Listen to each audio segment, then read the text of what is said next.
आमर स्पेशल आसी छतु प्रथमे छतु को एमिति काटी नेबे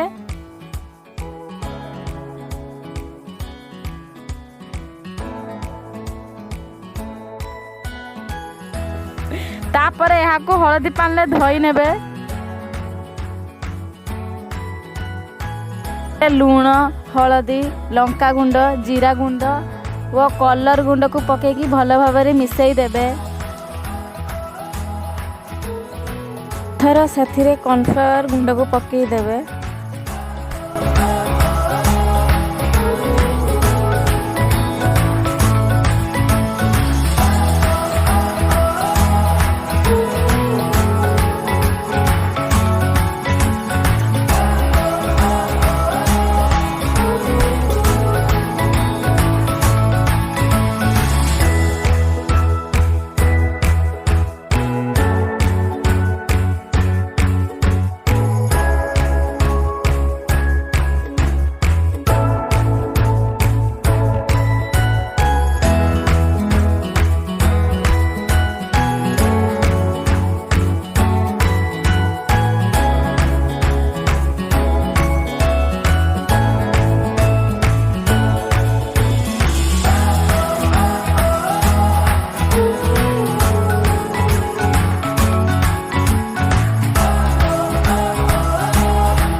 तेल को भल भाव गरम करि नेबे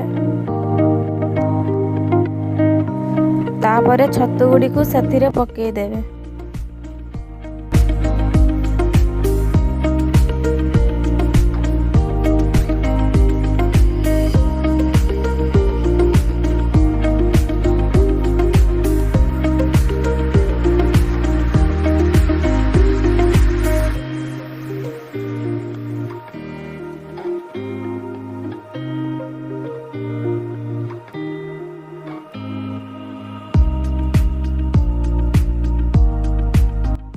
वर्तमान आमर प्रस्तुत हो छतु पकड़ा।